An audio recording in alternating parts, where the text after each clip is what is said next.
de Atos. Vamos ler então aqui a nossa passagem, do versículo 9 até o versículo 26. E quando dizia isto, vendo eles, foi elevado às alturas, e uma nuvem o recebeu, ocultando dos seus olhos. E estando com os olhos fitos no céu, enquanto ele subia, eis que junto deles puseram-se 2 varões vestidos de branco, os quais lhes disseram: varões galileus, por que estáis olhando para o céu? Esse Jesus, que dentre vós foi recebido, em cima no céu, há de vir assim como para o céu viste ir. E então voltaram para Jerusalém, no monte chamado das Oliveiras, o qual está perto de Jerusalém, à distância do caminho de um sábado. E entrando, subiram ao cenáculo, onde habitavam Pedro, Tiago, João, André, Filipe, Tomé, Bartolomeu, Mateus, Tiago, filho de Alfeu, Simão, Zelote e Judas, filho de Tiago. Todos estes perseveravam unânime em oração e súplicas, com as mulheres e Maria, mãe de Jesus, e com os seus irmãos. E naqueles dias, levantando-se no meio dos discípulos, ora, a multidão junta era de quase 120 pessoas, disse: varões, irmãos, convinha que se cumprisse a Escritura, que o Espírito Santo predisse pela boca de Davi, acerca de Judas, que foi o guia daqueles que prenderam Jesus, porque foi contado conosco e alcançou sorte neste ministério. Ora, este adquiriu um campo com o galardão da iniquidade, e precipitando-se, rebentou pelo meio, e todas as suas entranhas se derramaram. E foi notório a todos os que habitavam em Jerusalém, de maneira que na sua própria língua esse campo se chama Acéldama, isto é, o campo de sangue. Porque no livro de Salmos está escrito: fique deserta a sua habitação, e não haja quem nela habite, e toma o outro o seu bispado.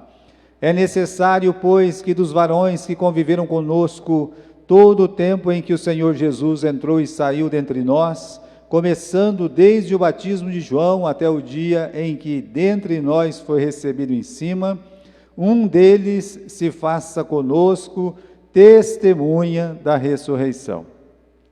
E apresentaram-se 2, José, chamado Barsabás, que tinha por sobrenome o Justo, e Matias. E orando disseram: tu, Senhor, conhecedor do coração de todos, mostra qual destes 2 tem escolhido, para que tome parte neste ministério e apostolado, de que Judas se desviou, para ir para outro lugar, e lançando-lhe sortes, caiu a sorte sobre Matias, e por voto comum foi contado com os 11 apóstolos. Transformadores do mundo, né? O que fazer enquanto esperamos as promessas de Deus? Vamos aqui às últimas palavras de Jesus. Quero relembrar os irmãos das últimas palavras de Jesus, quando ele disse o seguinte, no capítulo 1, versículo 8: vós recebereis a virtude do Espírito Santo, e que há de vir sobre vós, e vocês vão ser minhas testemunhas, tanto em Jerusalém como na Judéia, Samaria e confins da terra. Então, as últimas palavras de Jesus foram estas: sereis minhas testemunhas, tanto em Jerusalém como na Judéia, Samaria, até os confins da terra. Agora, irmãos, não é uma tarefa fácil. E Jesus sabia que é uma tarefa difícil.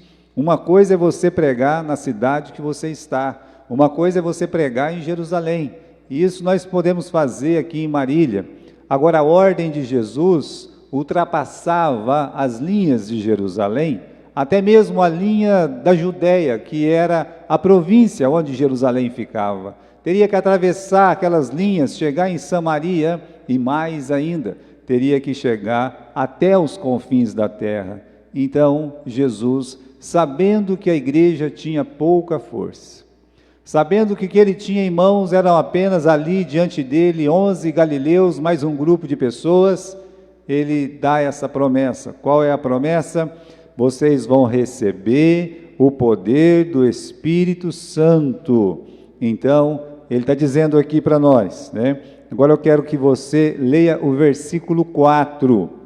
O versículo 4 diz que, estando com eles, determinou-lhes que não se ausentasse de Jerusalém, mas esperassem a promessa do Pai que de mim ouviste. É o que ele já tinha dito antes.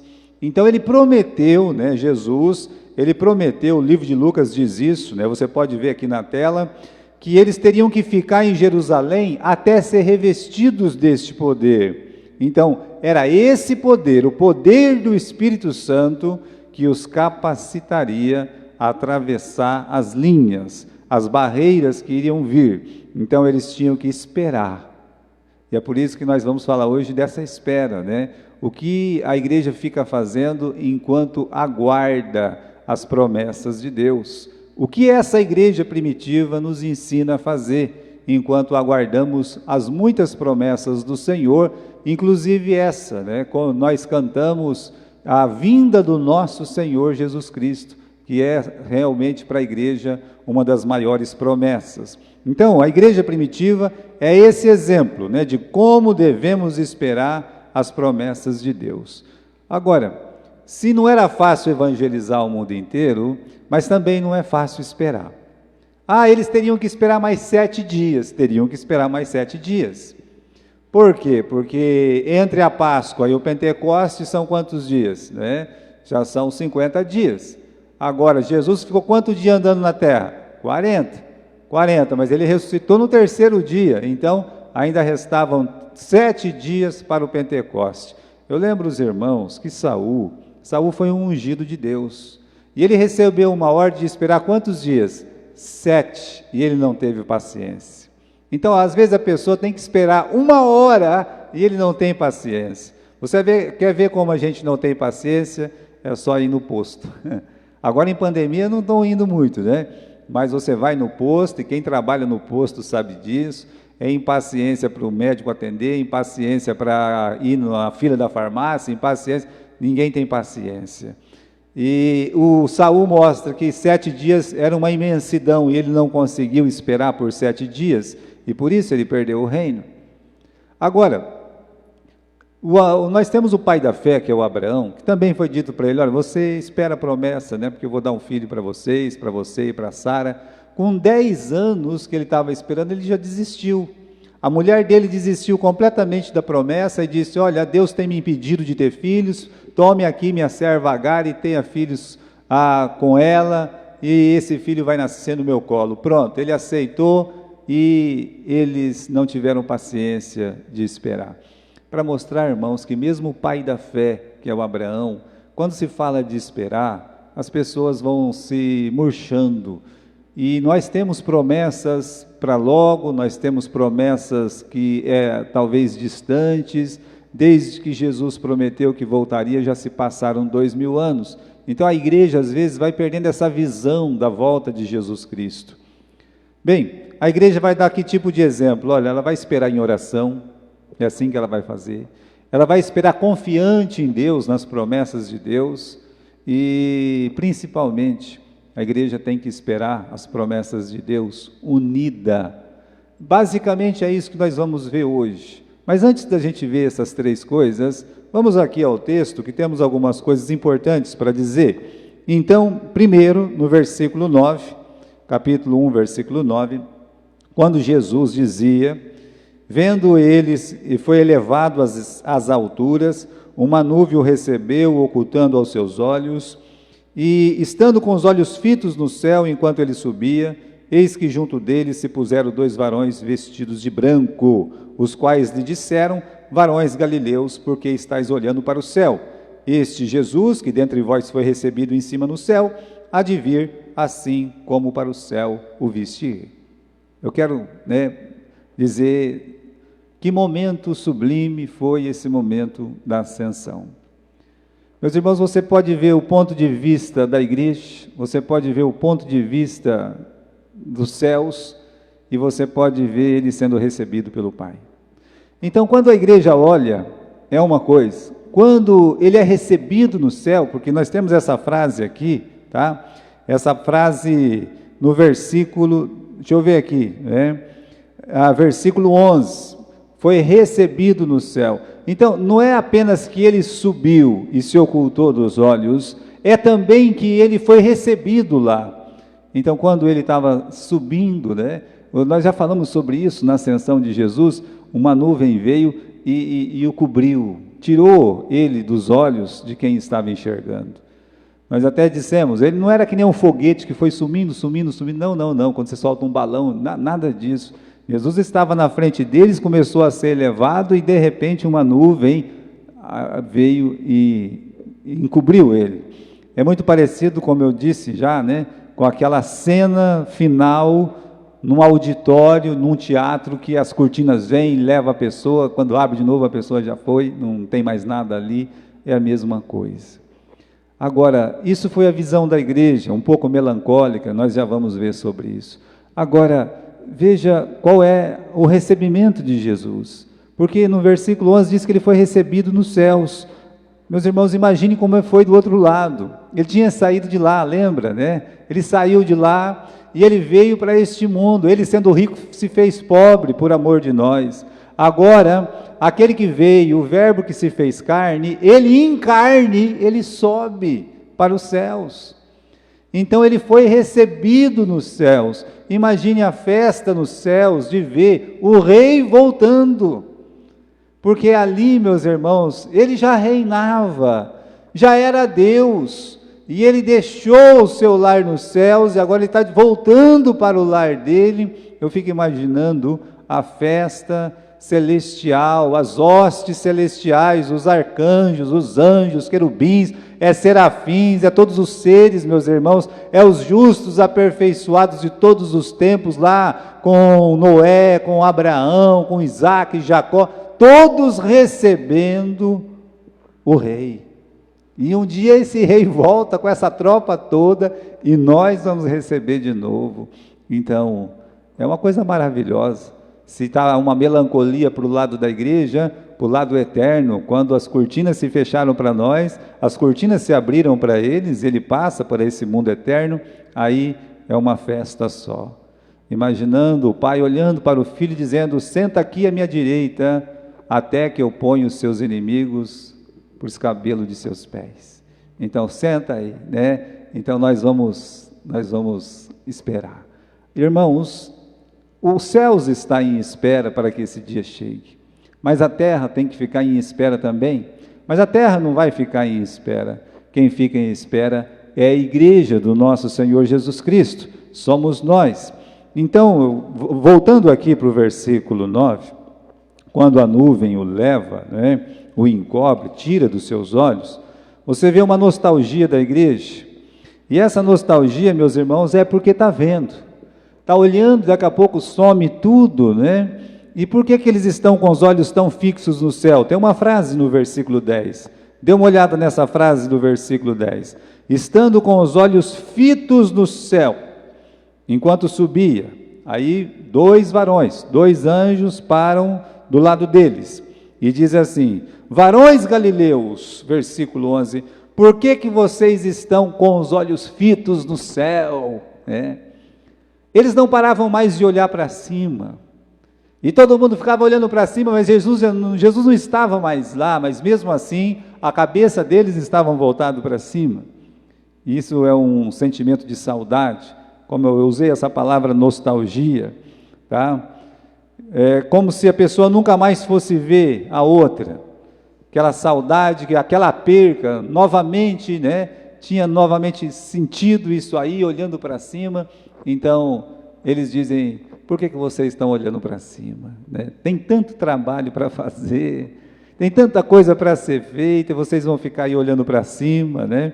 E aí, meus irmãos, eles estão dizendo, olha, esse mesmo Jesus que o viste ir, né? Vocês vão ver ele voltar, como que dizendo assim, vocês esperem, porque ele vai voltar, não fiquem assim, esse aí não é o fim. Não é o fim mesmo, irmãos, porque quando a gente lê o livro de Apocalipse, ou aquelas passagens paulinas, né, que fala da ressurreição, é lindo, a imagem é linda, é maravilhosa. Se realmente dá uma tristeza ver ele, porque você sabe, é como um filho que vai viajar, vai sair ou vai fazer a faculdade longe, e o pai sabe que o filho vai fazer uma coisa boa, mas ele fica triste. A mesma coisa a igreja, por isso nostalgia, fica lembrando daqueles momentos bons juntos, e aí então sobe, né? Será que eu vou ver ele? Vai ver, e vai ser momento de glória. O livro de Apocalipse traz lá ele em cima daquele cavalo branco, com aquela hoste celestial, descendo. Você quer coisa mais bonita que essa? Quer uma imagem mais linda do que essa? Não tem. Então, vamos aguardar, nós vamos esperar. A igreja jamais deve perder a expectativa da sua volta. Então, saber, primeiro, que ele ainda está em nós em espírito. Ele está em nós, irmãos, aqui nesta igreja, Jesus está presente. Se nós estivéssemos divididos em classes de escola dominical, Jesus, ele estaria presente em cada classe. Ele é onipresente. E ele prometeu: eis que eu estou convosco todos os dias, até a consumação dos séculos. O livro de Hebreus cita uma frase dele que diz: não vos deixarei, nunca, jamais vos abandonarei. Então Jesus, ele é o divino companheiro. Porque ele subiu, não, em espírito ele está conosco, ele é o divino companheiro. A segunda pessoa da Trindade é o seu grande companheiro. A igreja precisa saber que não somente ele está aqui em espírito, mas que ele vai voltar porque ele prometeu.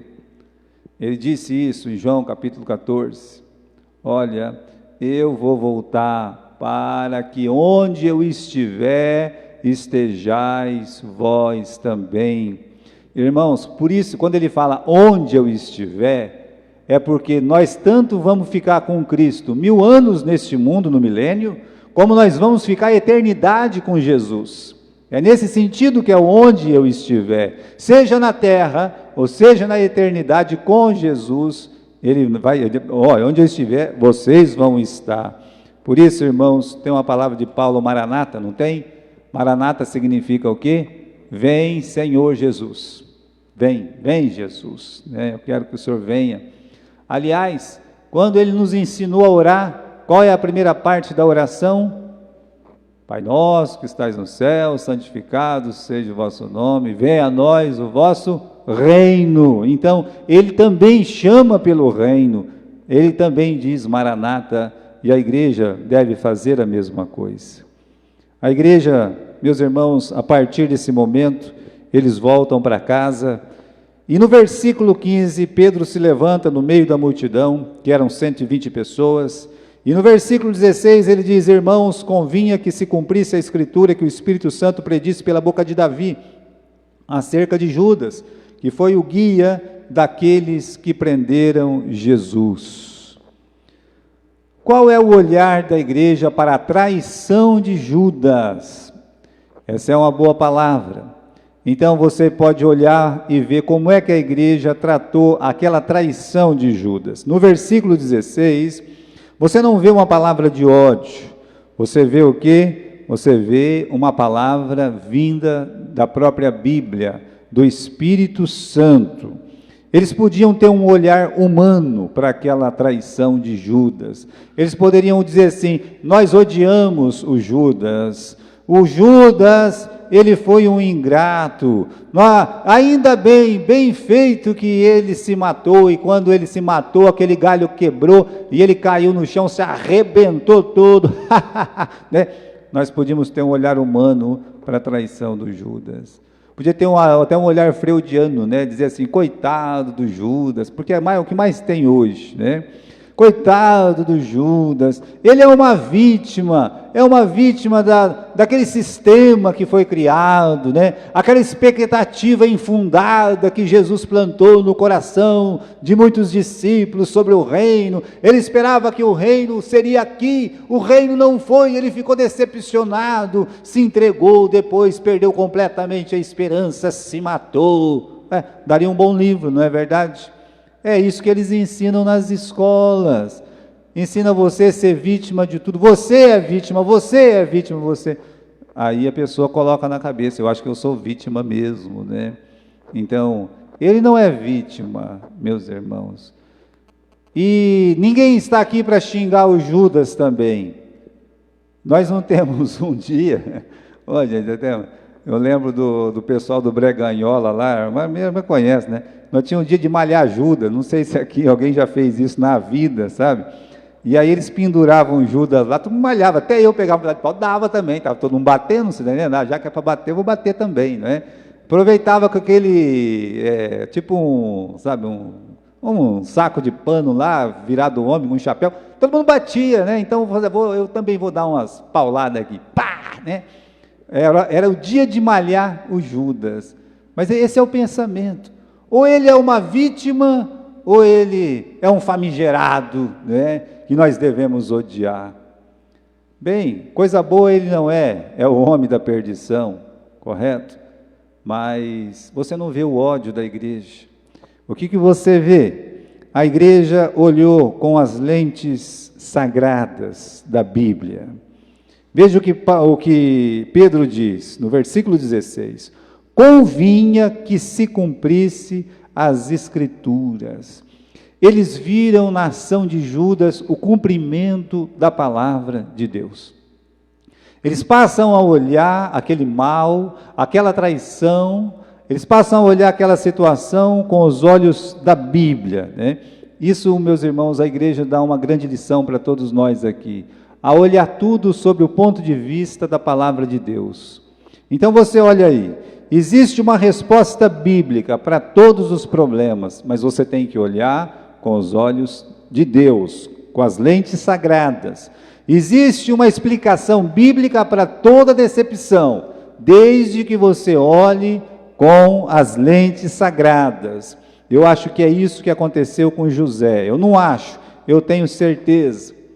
Ele, por muitos anos, ele olhava o seu problema, que foi vendido e preso. Ele mesmo diz, eu não fiz nada para estar aqui, eu não mereço estar aqui. Ele mesmo diz, né, isso lá no capítulo 40, reclamando com o copeiro, ele deixa escapar que ele está muito decepcionado. E quando é que ele realmente conseguiu melhorar? É quando ele olha para os irmãos, depois de tempos, né, depois de 10 anos quase, ele olha para os irmãos e disse, meus irmãos, vós intentastes mal contra mim, mas Deus transformou esse mal em bem. Ele passou a olhar a sua situação, a forma com que os irmãos o trataram, aquela decepção do pai nunca ter ido atrás e buscado, ele passou a olhar com as lentes sagradas. Eu acho muito linda essa passagem. Por quê? Porque ele poderia dizer, eu odeio vocês, vocês me venderam, vocês me fizeram passar por poucas e boas, eu odeio vocês. Ele podia repetir muitas vezes, mas não. O que ele faz? Ele diz, vós intentastes mal, mas Deus transformou em bem. No capítulo 45, aliás, ele disse, não fostes vós que me enviastes para cá, e sim Deus, né, para me pôr como pai de Faraó, né? Foi Deus que fez tudo isso aí para me transformar pai na casa de Faraó. Então, irmãos, olhar bíblico, olhar a situação, qualquer que seja, com as lentes sagradas. E o substituto de Judas? Bom, eles estão aqui tentando substituir o Judas, e tem um critério. Quem que vai ser o substituto de Judas? Tinha um critério, né? Hoje você vê falar, o apóstolo, né? Como é o nome daquele apóstolo famoso? Valdomiro, né? O pastor Valdomiro Santiago, vamos chamar ele biblicamente de pastor, não é? E a verdade irmãos, é que muitas pessoas que ouvem acabam se convertendo de verdade e um dia encontram a verdade de uma forma mais viva, né? Agora, ele é chamado de apóstolo, mas quando você olha a palavra de Deus, você descobre que ele jamais poderia ser um apóstolo, pelo menos o apóstolo conforme as Escrituras. Por exemplo, versículo 20, Diz que no livro de Salmos está escrito: fique deserta a sua habitação, não haja quem nela habite e tal, né? E tome outro o seu bispado, ou seja, tome outro o seu ministério. Agora, quais as qualificações para as pessoas ser um apóstolo? Aí ele diz, versículo 21, o que é necessário para ser um apóstolo? Bom, que dos varões que conviveram conosco todo o tempo em que o Senhor entrou e saiu dentre nós. Tem que estar conosco desde o começo. A pessoa tem que estar desde o dia que Jesus começou, quando ele foi batizado lá por João Batista, até o momento que ele foi elevado aos céus, todo o tempo do seu ministério.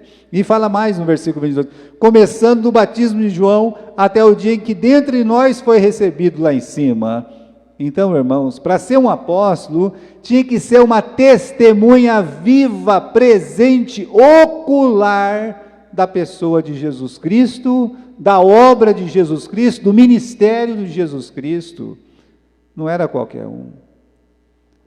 Por isso, o Valdomiro, ele chegou 2000 anos atrasados, porque ele não podia, ele não andou com os apóstolos, ele não andou.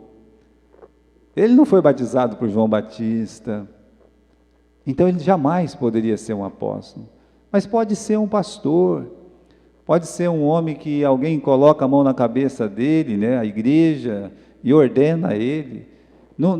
Para a igreja não tem hierarquia, não tem pastor, bispo, papa, não tem. A igreja tem pastores, diáconos e membros, não tem hierarquia. Tem diferença de função, mas o pastor não é melhor. O próprio Pedro diz, olha, nós somos conservos, ou seja, todos nós servimos a Jesus Cristo, não tem melhor. Não é porque eu sou pastor, porque eu estou acima de vocês.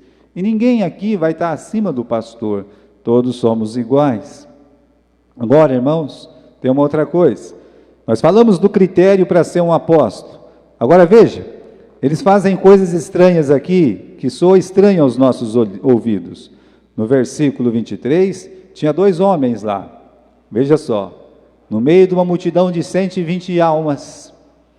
Nessa multidão enorme, só foram encontrados 2 almas, 2 homens. Qualquer um desses 120 poderia ser um apóstolo, correto? Mas não, que começou com eles desde o começo, só tinha 2, só sobrou 2. Eu lembro os irmãos que uma vez Jesus enviou 12, depois ele enviou quantos? 70, sabe? Que tinha aquela multidão de 5.000, agora veja só, depois que ele foi para o céu, tinha apenas 2 pessoas que tinham começado com eles desde o começo. Então vamos chamar os 2, não, tem que chamar um só. Aí é que está as coisas que eu digo que soam um pouco estranho para nós.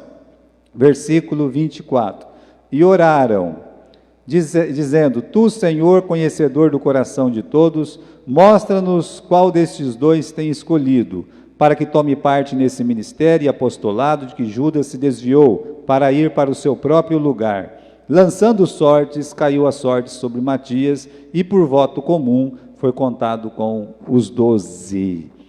São 3 coisas que eles fizeram. Primeiro, eles oraram. E que oração maravilhosa.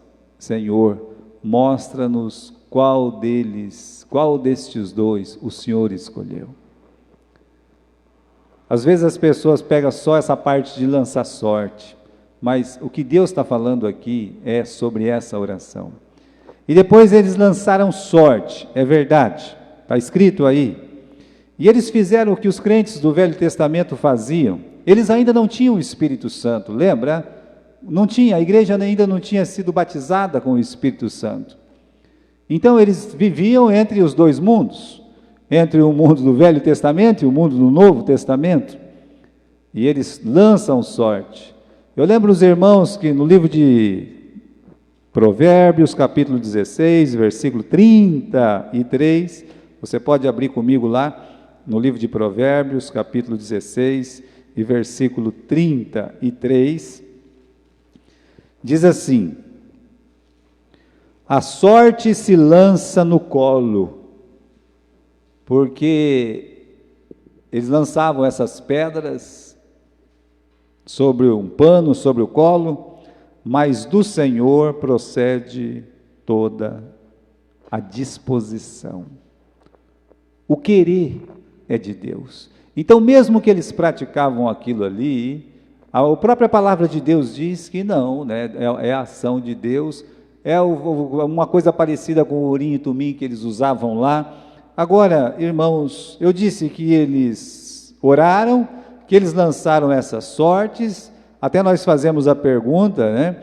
Vamos fazer assim hoje, qualquer coisa a gente vai orar, lançar sorte e votar? Não, né? Ninguém vai lançar sorte mais não. Essa não é a nossa prática, mas nós já temos o Novo Testamento. O livro de Hebreus diz que Deus, outrora, falou muitas vezes para muitas pessoas de diversas formas, mas nesses últimos tempos nos falou através do seu Filho. Agora nós temos a Bíblia, e eles não tinham. Nós não precisamos mais ficar lançando sorte. Não é a forma que nós vamos decidir as coisas. Devemos fazer a Bíblia e vamos ler a Bíblia. Agora, uma outra coisa que eles fizeram foi votar, né? Então eles oraram, lançaram sorte, caiu sobre o Matias. Eu acho até interessante, porque no versículo 23, José, chamado Barsabás, que tinha um sobrenome justo, né? Talvez se fosse contar aqui o currículo, escolheria o José, não é verdade? Vamos escolher José, chamado Barsabás, o justo. Aí caiu para o Matias, né? Matias, não fala nada do Matias, a única coisa que fala é o Matias, né? Pois bem, Deus, Ele sabe quem Ele escolhe. Acredite nisso, irmãos. Deus, Ele sabe quem Ele escolhe. Tem um propósito para isso. Às vezes a pessoa escolhida, não é o que a gente quer, espere, aguarde, fique esperando, Deus vai fazer, né? O escolhido foi Matias, e Deus que escolheu, e não foi eles, mas eles votaram. Era uma igreja que em tudo votava, como nós fazemos aqui, nós votamos, os irmãos participam das coisas, então, desde o começo, eles votam.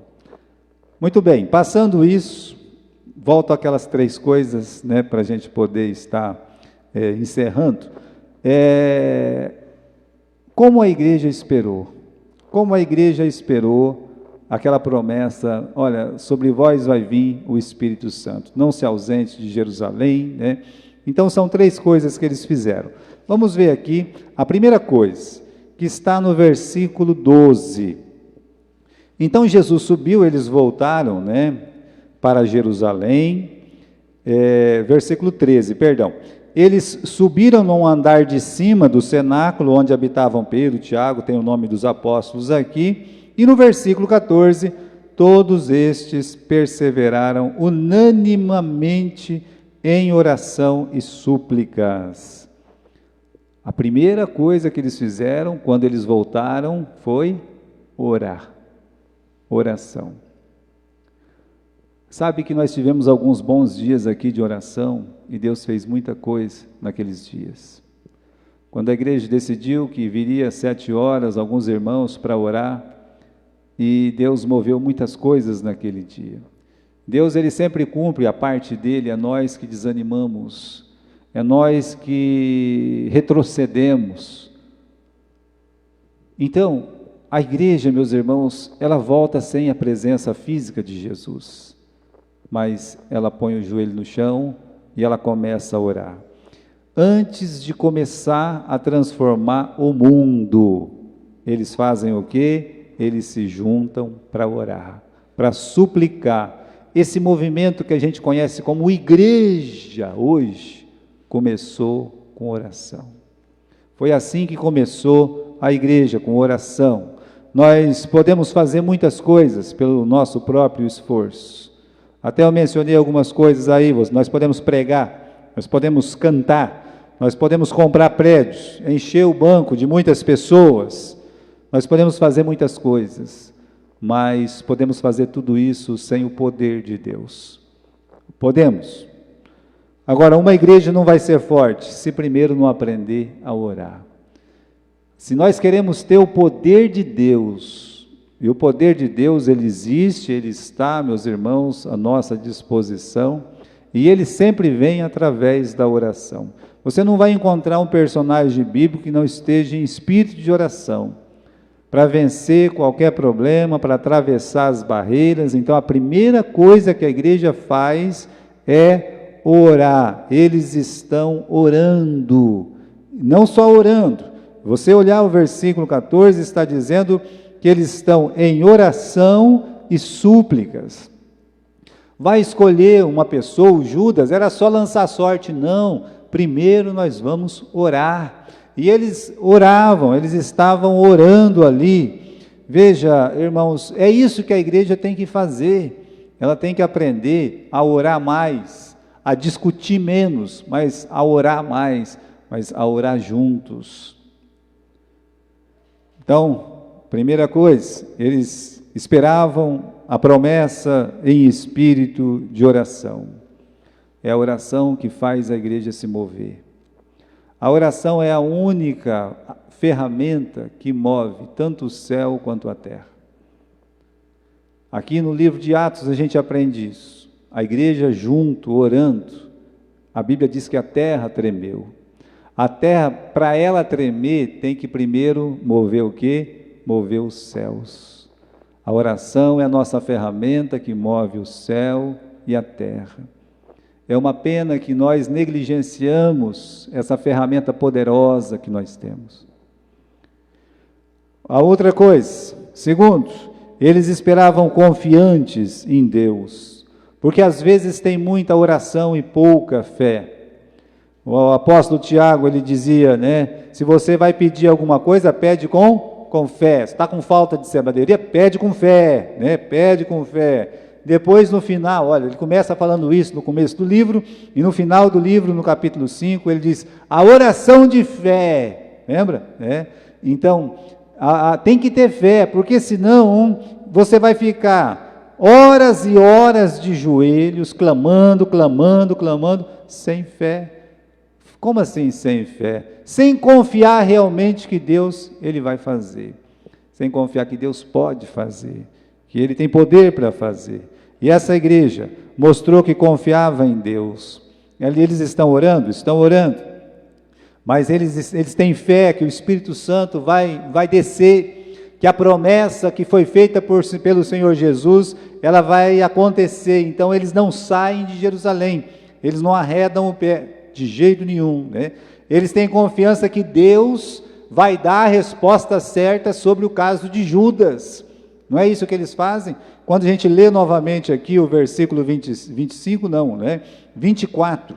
Tu, Senhor, o Senhor conhece o coração de todos. Olha que versículo bonito, Então aqui é uma amostra para nós que eles confiavam que Deus ia fazer, que Deus conhecia o coração de todos. E ainda mais, mostra-nos qual destes dois o Senhor tem escolhido. Eles não estão confiando neles, na capacidade da igreja em escolher qual é o melhor. Porque, como eu disse, se fosse esperar na capacidade da igreja, na capacidade curricular do candidato, talvez o José, ele seria o escolhido. Mas Deus escolheu Matias. Por isso, eles esperavam orando, mas era uma oração que confiava plenamente em Deus. A igreja precisa confiar nas promessas de Deus. Esse é um requisito imprescindível, porque a palavra de Deus diz, no livro de Hebreus, no capítulo 11, no versículo 6, que sem fé é impossível agradar a Deus. É impossível uma igreja, ou mesmo você ou eu, meu irmão, agradar a Deus só orando sem fé. Vai ser apenas palavras ao ar, mas Deus não quer isso. Deus quer que você confie plenamente naquilo que Ele prometeu. Agora, finalmente, terceiro, eles oravam e depois eles confiavam plenamente na palavra de Deus. Eu quero voltar para o versículo 14, que diz que eles perseveravam unânimes. Se você olhar o capítulo 2, versículo 1, cumprindo-se o dia do Pentecoste, estavam todos unânimes, né, ou reunidos no mesmo lugar.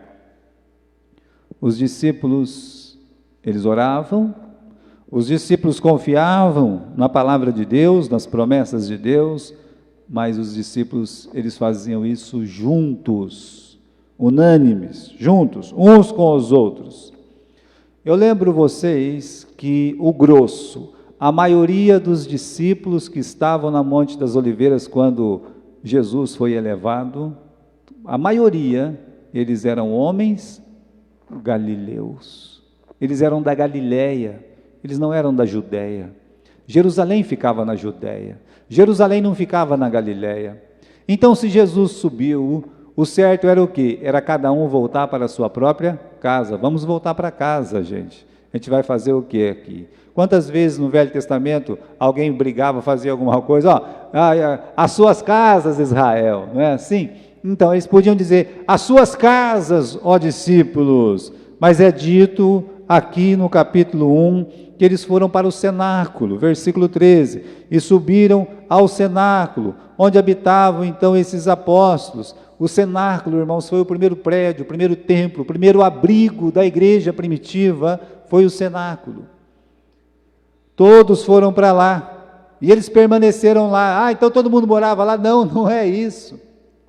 Você não vem para a igreja, e depois você não volta para a sua casa.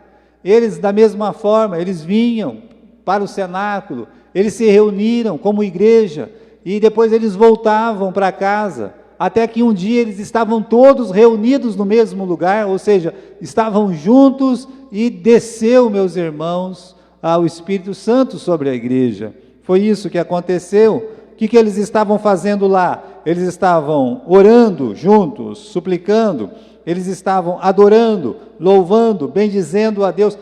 Como é que a gente sabe que eles estavam adorando, louvando e bendizendo a Deus? Porque quando você abre no livro de Lucas, no capítulo 24, no versículo 53, no versículo 54, aqui a gente tem, não é? 52, 53, perdão. Adorando eles, tornaram com grande júbilo para Jerusalém. Primeiro que eles estavam felizes, tá? Eles entenderam a palavra dos anjos, para não ficar com nostalgia. Então eles voltaram felizes, e estavam sempre no templo, louvando e bendizendo a Deus. Olha, adorando, louvando, bendizendo, orando a Deus. Eles estavam fazendo muitas coisas, enquanto aguardavam as promessas do Senhor, só que juntos, adorando juntos, louvando juntos, bendizendo juntos, sempre juntos. Os irmãos da igreja primitiva, eles tinham prazer de ficar juntos. Eles tinham prazer de estar como vocês estão aqui nesta igreja.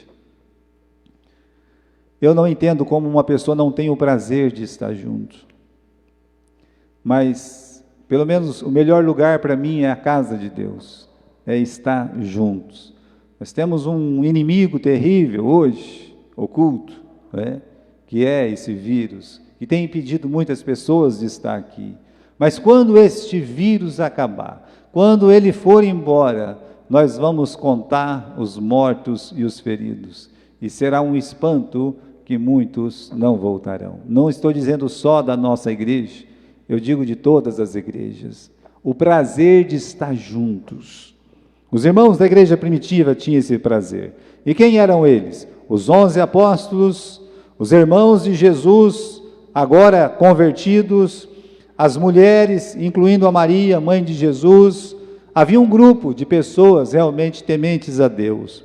Eu acho muito legal aqui o termo a mãe de Jesus e o termo os irmãos de Jesus. Porque esses irmãos, em João capítulo 7, eles não acreditavam em Jesus. E agora eles creem em Jesus. O Tiago, que é irmão de Jesus, vai escrever um livro da Bíblia, que é a Epístola ao Tiago. Então, mudou muita coisa, a fé deles veio, e muitos ficaram firmes, mais fiéis ainda. Eles estavam juntos, felizes, como eu disse, volta aqui naquela tela anterior, olha, eles voltaram com júbilo. Eu já ensinei para vocês, a palavra júbilo é uma palavra que é muita alegria, sabe? É uma felicidade sem fim. Então eles estão ali felizes, e só é possível isso quando há verdadeiro amor uns pelos outros. A pessoa só vai ter alegria de estar junto se ela realmente ama o outro. E amar, meus irmãos, é desejar o bem, amar é cuidar, amar é aprender a perdoar, é amar como Jesus amou. Então é isso que fazia eles sentir tão bem uns com os outros, felizes uns com os outros.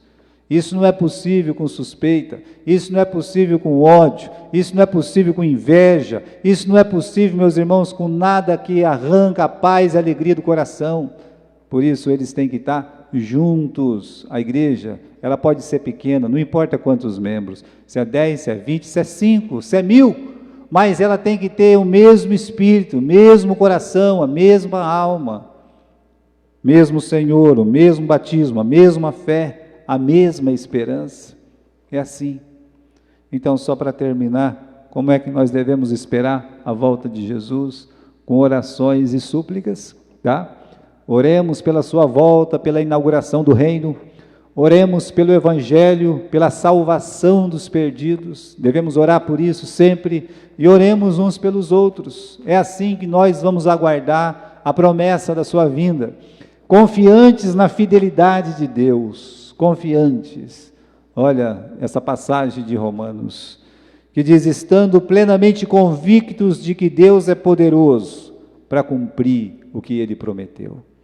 Não é porque você é fiel, não é porque você é bom, não é porque a igreja é tal, não, é porque aquele que prometeu é poderoso.